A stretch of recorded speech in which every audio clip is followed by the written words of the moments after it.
Hey there, Skeleton Key here. Welcome back to my channel.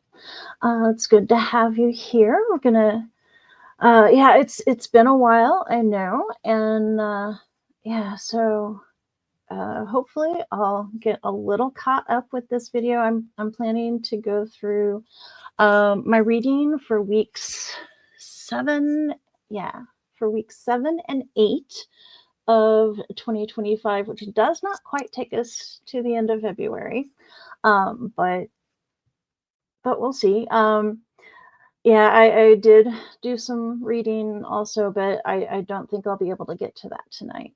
So I'll have another update hopefully soon to get to wrapping up February. But tonight we'll concentrate on these 2 weeks, and I think it came to 14 books.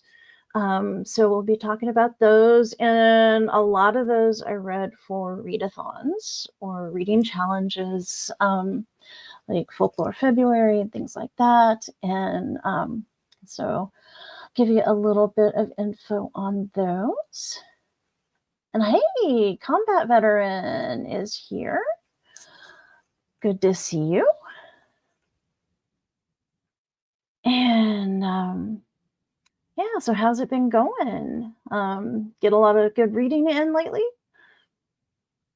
But yeah, if you're here, at least, pop into the chat and say hi, and let me know what you've been reading. And also, as I go through the books that I read those 2 weeks, if you've got thoughts on those, go ahead and let me know what you think of those, and if you've got anything to share. And okay, Combat Veteran is currently listening to audiobooks. Yeah, I do that a lot. Yeah, I've got some health issues going on, and a lot of times it's just so much easier to have audiobooks than actually holding, especially, I mean, some of the books I've been reading lately are chunkers, and I am judging for the BookTube prize this round, and this opening octafinals round in nonfiction. And yeah, I can't really talk about the books themselves, but yeah, I can talk a little bit about, that I'm doing it. And some of those books are really big. One is, it's heavy, but I'm listening to the audiobook, and I also have I got the physical book from the library because it has a lot of pictures in it, section of pictures. It's the one about Zelensky. So that is really interesting to read. It's, I think, called The Showman is the title, and it's interesting to read. It's like it's came out last year, and it feels like old news because everything moves so quickly now, and it's like, yeah, okay. Let's see. So listening to My Vampire System. I'm not familiar with that one, I don't think. No, it sounds a little familiar. Who's the author on that? And The Billionaire's Accidental Bride. That title also sounds familiar, but I can't place the author. So, yeah. I hope you're enjoying those. But I'm going to go ahead and hop in and talk about week 7. And that is... Okay, I'll go ahead and put it up on the screen. Yeah, I don't have physical books for any of these. These are all either ebooks, but mostly audiobooks. So yeah. I'm listening to it on Pocket FM. Oh, I'm not familiar with that app. I'll have to check that out.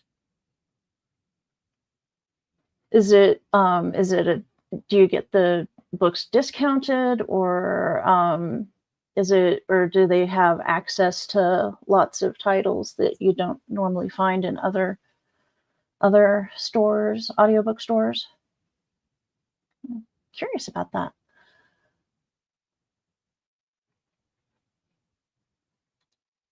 Okay, I'll go ahead and get my get this set up. Sorry, it's been a little while since I've done this, and I just looked at the screen that I'm trying to present from, and everything got like shifted around. So let's see if I can make sure I show you the right screen.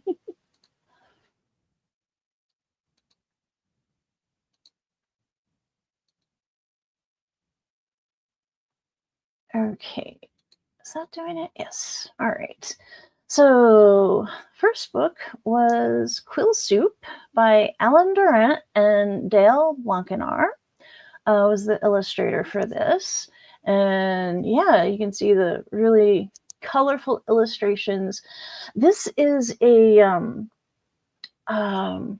this is a South African retelling of the story Stone Soup. And so that, folk tale. And so I read this for Folklore February. And I'll talk about that a little bit more later. And so I did this for the feast prompt for Folklore February. And it's a real cute little, it's like, so the main character, instead of, I think in the original one, it was, I can't remember if he was a bard or if he was in Stone Soup or a soldier or what. But anyway, he, the main character that comes into this town, and hoping to have a meal, and a nice meal, find a warm bed, or bed down in someone's barn or something.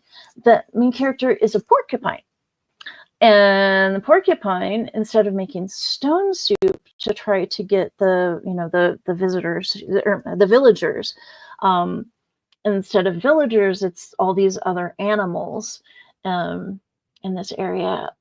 And he's, could I have a bite to eat? And like, oh, no, we've got no extra food. No, not even a carrot. No extra food. And everyone turns him down and won't give him any food or anything. And so finally he's like, okay, well, I'm going to make this quill soup. Can I have some water? And, so he starts boiling some water, and he puts a few quills in from, he's a porcupine, he has quills. And, to try to draw the people out and get their interest. And it's a cute story. I've always really liked that, the Stone Soup story. So this was a really cute interpretation, and the art is amazing. I feel a little weird about it though, because it's billed as a South African retelling, but as far as I can tell, both the author and the illustrator for this are just basic white dudes. And I'm like, okay, so Blankenar, that is I guess an Afrikaans name, but as far as I can tell, he's white. I could be wrong.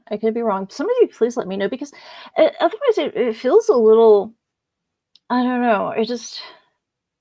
It feels a little, I don't know, colonizer-ish. I'm like, who are you to be telling this South African story and Alan Durant, I believe, is from England.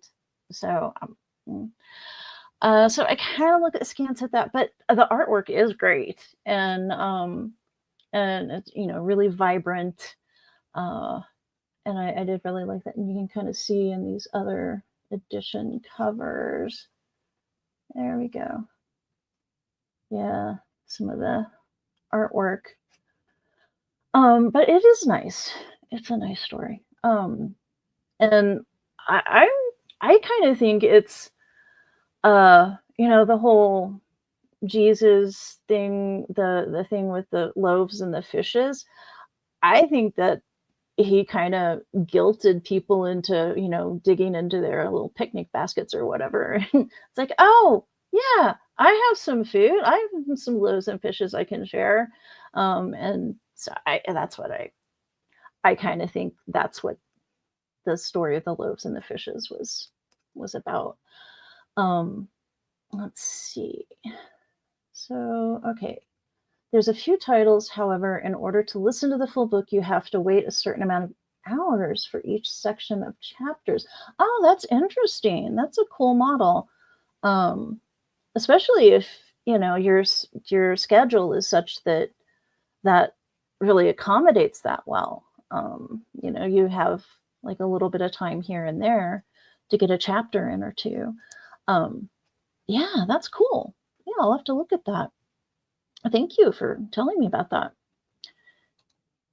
I remember reading Stone Soup as a kid. Yeah. Yeah, so this is a South African retelling of that. And yeah, it's cool. I do recommend it. I kind of give it a little side eye because I'm like, what are you white dudes doing calling this, claiming this South African retelling?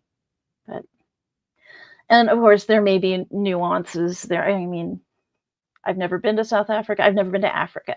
So there may be nuances that I'm just not aware of. So if you know anything about that, please let me know. I do not mind being corrected. In fact, I would much rather be corrected about something that I have got the wrong end of the stick or something. Yeah, I would much rather be corrected than to just, continue off in my ignorance. So yeah. And then, okay, so like I said, all of my pages are out of order now, and I don't know how that happened, but let's see. So this is The Lions of Fifth Avenue, by Fiona Davis. And let's see. So I read this for a book club, the High Tea Book Club. And this is set in, and this is historical fiction, mostly set in, well, I guess it's a dual timeline. So there's 1913 and there's 1993. But it's revolves around the New York Public Library. That's, the Lions of Fifth Avenue. I've never been there, so I don't know. But I do know that part of this is actually based on the fact that there is an apartment, or I guess was, I think it's been, like they said in here, in this book, it's been converted to storage or something, but there was an actual apartment inside, sort of hidden in on the mezzanine level of the library, this apartment for the superintendent. And I read a book, I think it's called Feeding the Dragon, and I should have pulled up a page for that too, but it's actually this woman's memoir of growing up as a child in that, her father was the super, and just her memories of growing up inside the library. And it was really an interesting read. And that was nonfiction. This is historical fiction, and it's about revolves around this family in 1913 that is living in this apartment. It was kind of, they treated the position of superintendent much differently. In this, it was more of an administrative role, whereas in Washington, Sharon Washington, I could be wrong on that, but in that,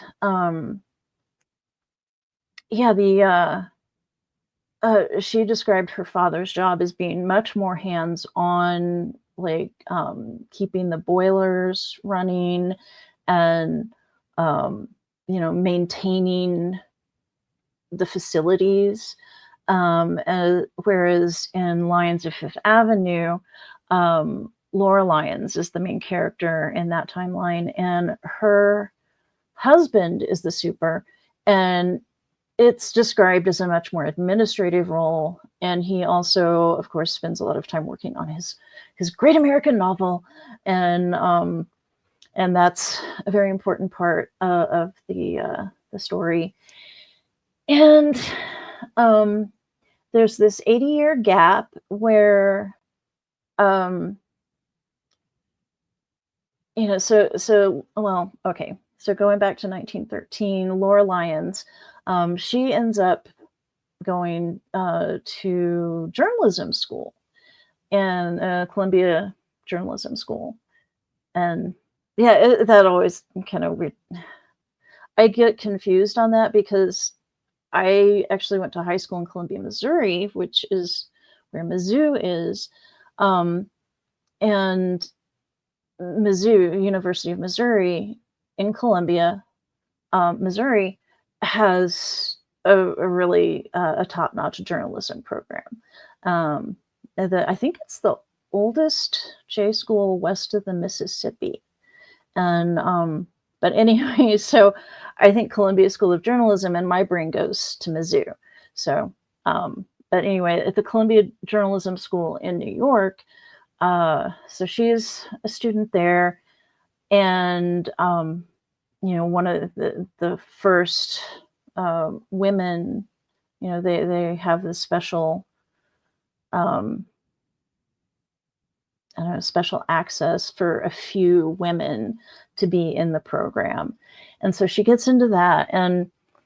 And so then she gets really involved in women's rights and suffrage. And well, I don't know if they were doing quite so much with suffrage at that point, but just, radical stuff.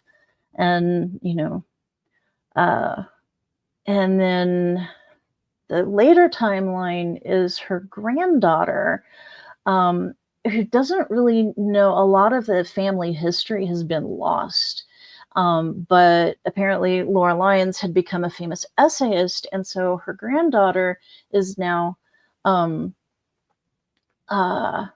going through, and she's working at the library, and she's putting together a special exhibit about Laura Lyons. But in both timelines, these very valuable, very rare books are being stolen. And so there's this big mystery, and was Laura Lyons responsible, and now is her granddaughter now stealing books from the library? So it's really interesting. And I don't know if this is a valid complaint. I thought it was all too pat. I thought it came together just way too neatly. But it's a really interesting story, and I think Fiona Davis did a really good job with it, and also just kind of bringing to life that era, especially the 1913 era. Gosh, 1993 is now historical fiction. Yeah. Okay. All right. That's kind of rude, but let's see. Catch up on comments here. Let's see. Also, for the audiobooks, the chapters can also be unlocked by buying coins through the app if you don't want to wait till other chapters are available. Well, yeah, I can see that. I know I play, well, not now. Every once in a while, I'll play some games on my phone, and then I just have to kind of give up cold turkey because it's like, no. It just gets it's too much. But yeah, I'm just like, okay, how long can I play without, because I'm not going to pay anybody any coins for anything. So, but that's always fun. Let's see. Also in the middle of watching the series Arrow. Okay. I have not watched that. I have not watched any TV lately. Have I? I started watching the Dairy Girls. It's a fun show. It's very interesting.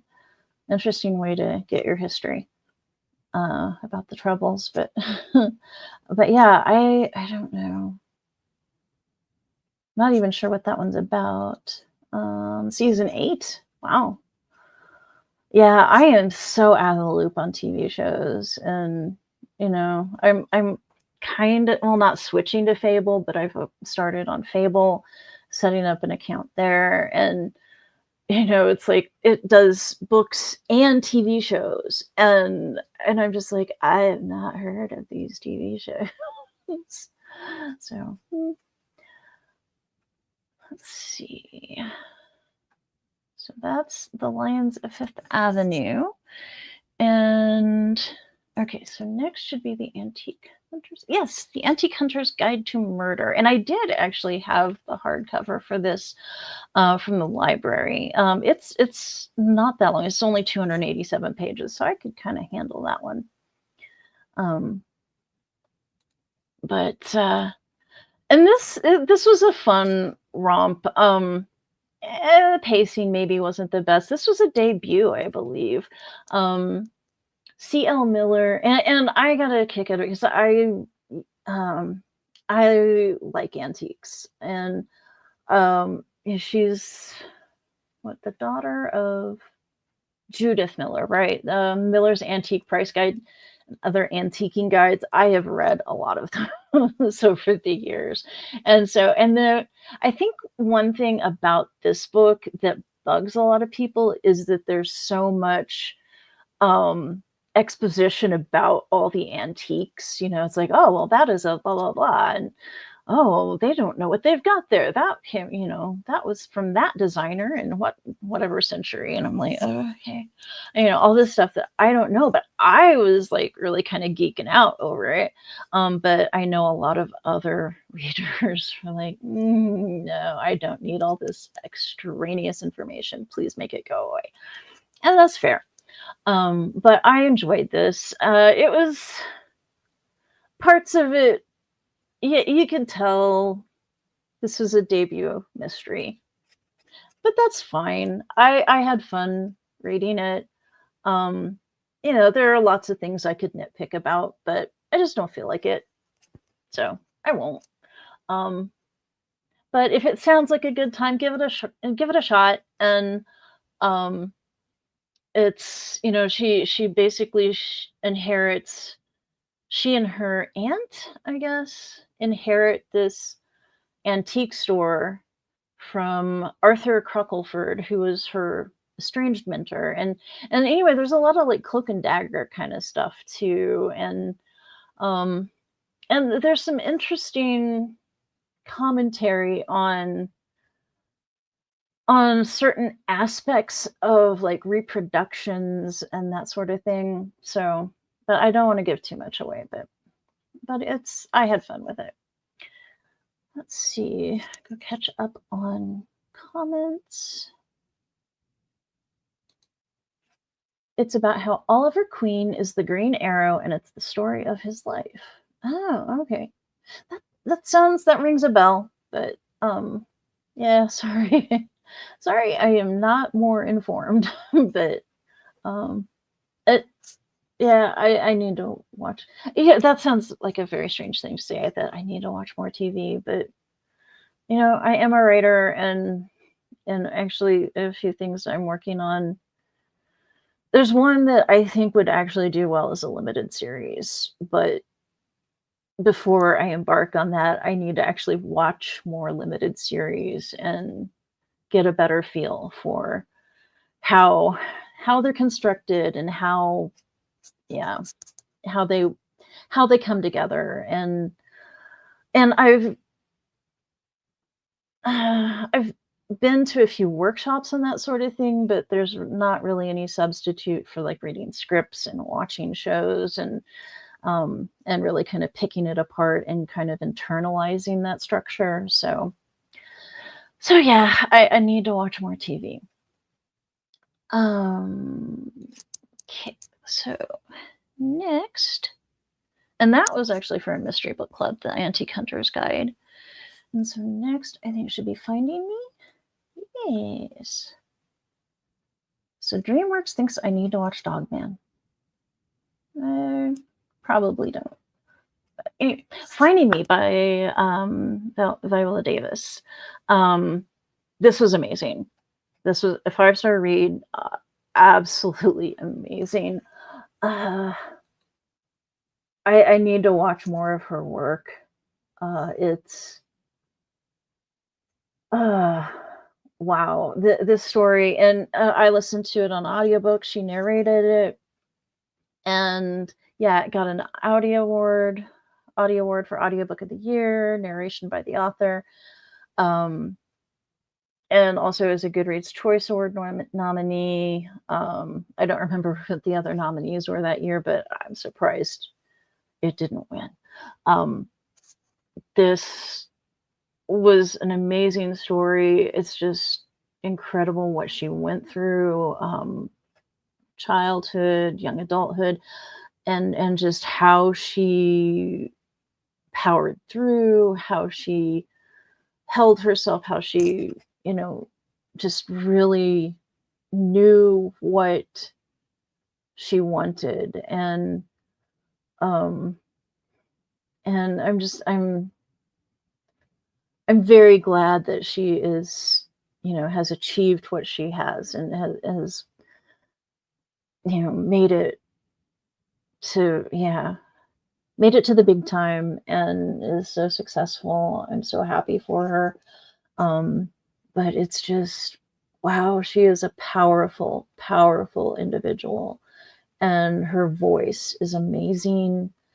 And I don't even really want to tell you much about it, because you need to hear it from her.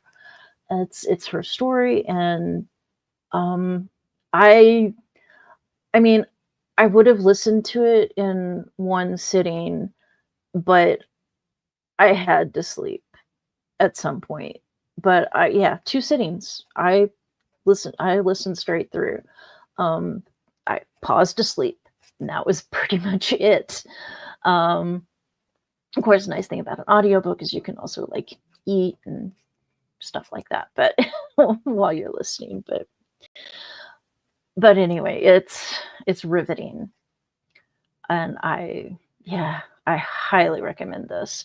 And this was the okay. So I talked a little bit about Filmtastic February last time, and I'll talk a little bit more about various readathons and such later. But it's so yeah, I read it's a different prompt each week of February. And so this was for the second week of February, and the prompt was to read like a nonfiction or a biography or a memoir. And so I, someone in the film or TV industry. And so I chose this. I'd been meaning to read it for a long time, and I think I found it on Hoopla, I think. Yeah. And I was like, oh, hey, this is available.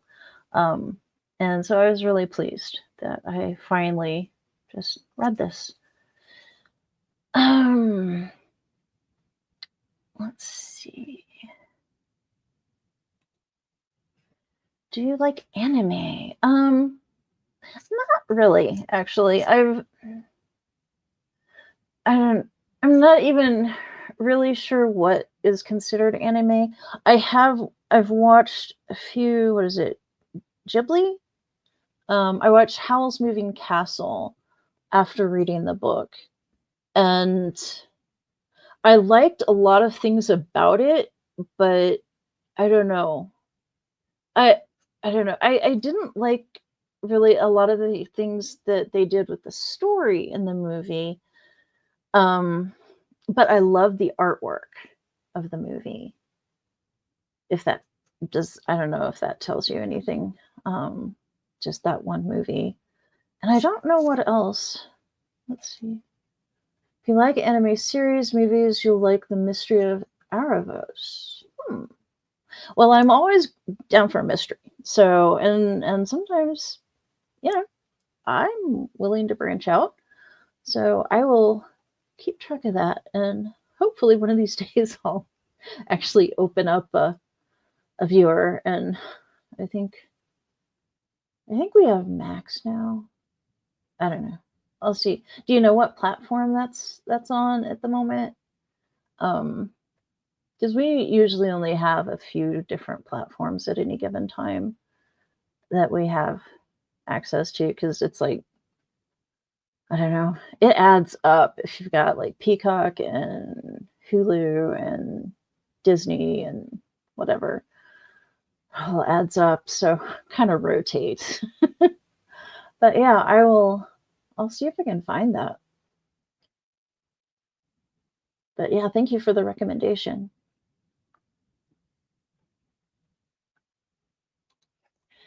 And then let's see. So that was for Filmtastic February. And so going on to Catfishing on Catnet by Naomi Kritzer. Yeah, this I've had this on my shelf for a long time. So Naomi Kritzer, she's actually written quite a bit of stuff, and I'm gonna have to like go back and start reading her backlist. But she got, I think she even won. Was it a Hugo or Nebula? Or it probably says here somewhere. No. Okay, I guess not here. But she wrote this short story called Cat Pictures, Please. And it was at least nominated, and I think it won something. It was nominated for a bunch of things. It won some things. And it was about this AI who just really wanted cat pictures. Like, I really like cat pictures. Please send me cat pictures. And anyway, so this kind of builds on that. And, so this world building, there's this social media site called Catnet, and the currency is cat photos. And so people upload pictures of their cats and other pets and things. And anyway, so this is a YA book, but I just love this to death. And it has really some great messaging about just, do you know who you're talking to at any point in time on any kind of social media? Do you know who's watching your feeds? Who's watching you? What do they know about you? And who can you trust? And Cheshire Cat, the admin of this site, is a sentient AI who just really likes cat pictures. And it puts me in mind a little bit of an old mystery book called, and this is a mystery too, but it is called You've Got Murder. And this was back in the days of AOL. You've got mail. But this, the main character, Steph, is, she lives with her mom, but her mom is always moving her, every time she feels like your dad's gonna find us, and keeps moving around. Oh, let's see. Oh, nice seeing you. You have a good night too. Thank you for stopping by. And let's see. Oh, it's on Netflix. I need to watch more too. Yeah, thanks, Brian. Yep.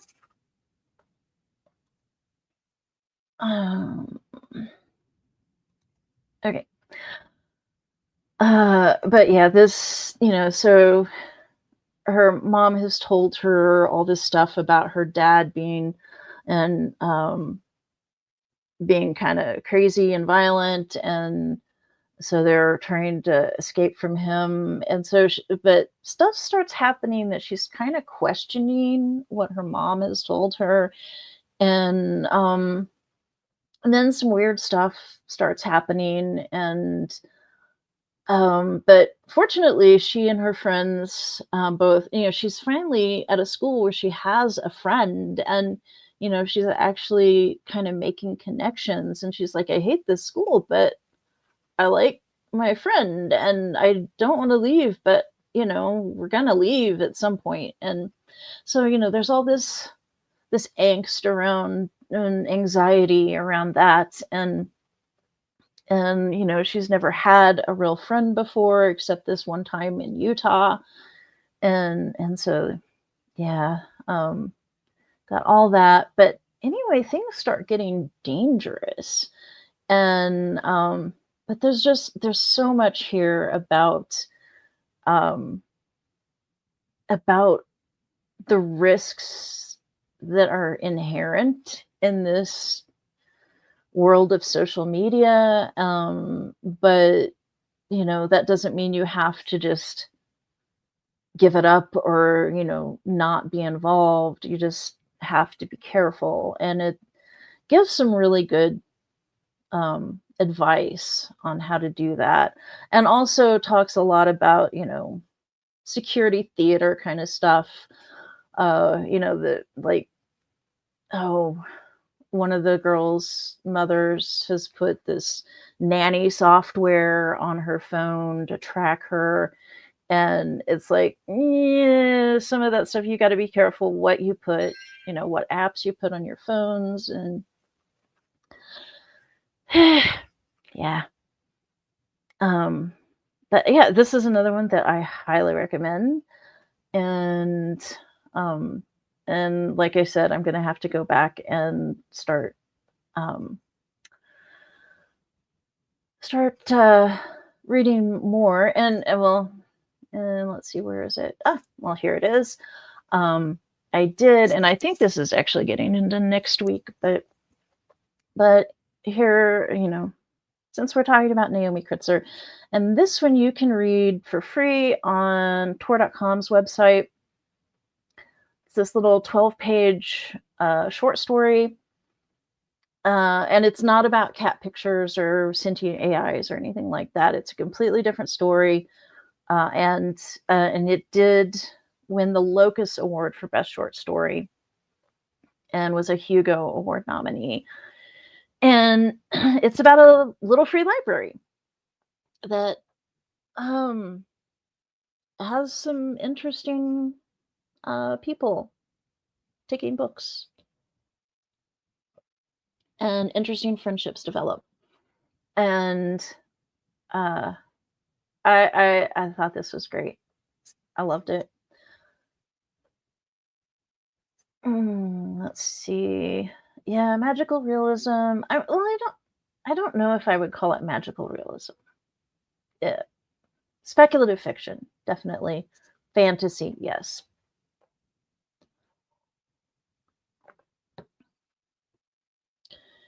And let's see.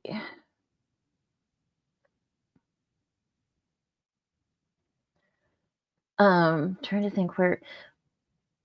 Okay, so there's the Tor.com site, but it's actually in the section called Reactor Magazine, I think.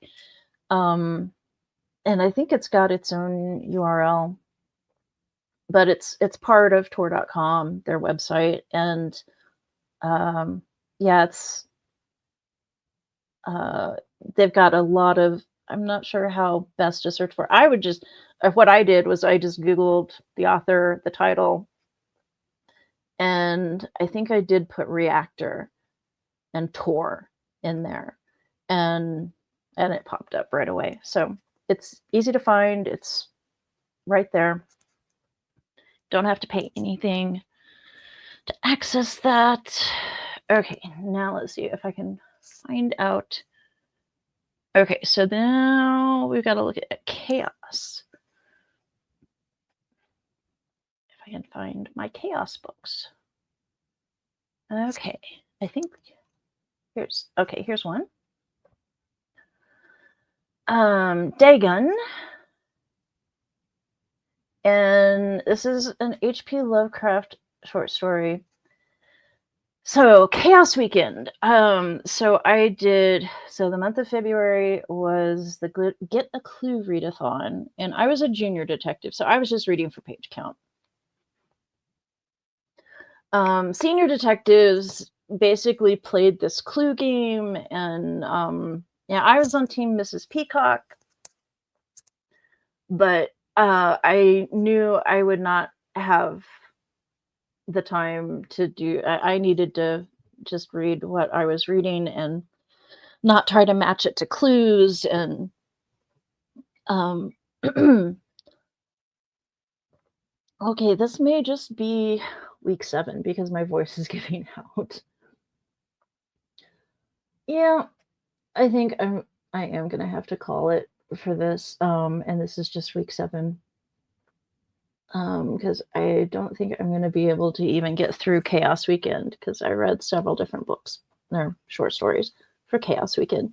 So on that note, I'm just gonna show you a few websites really quick. These are YouTube creators, content creators, booktubers. Ani at Obscure Book Adventures does Filmtastic February. I talked a little bit about Folklore February, and here we go. Cat at Cat's Novel Adventures. There's Folklore February reading sprints.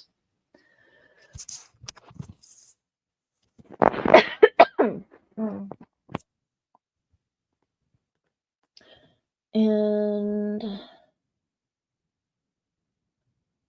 also, I haven't really talked much about Mardi Gras Readathon, but that's not over yet. That goes until the 4th. But so books, ink, and paper. You can find out more about that. There's the Mardi Gras Readathon sprints. But that's just a quick overview there, and I'm sorry to call it early, but like I said, my voice is going, and yeah, and my eyes start watering, and everything just turns into a mess. So let's see. I'm gonna stop sharing. But that is pretty much week 1. If you and I should have said this earlier, but if you're watching on the replay, I hope you will hop into the comments and say what you've read for any of these readathons, or if you've read any of these books, if you have comments on those. And I will start my next with Chaos Weekend for Get a Clue, and we'll go from there. But thank you for hanging out with me and helping me get this far, and I will talk at you later.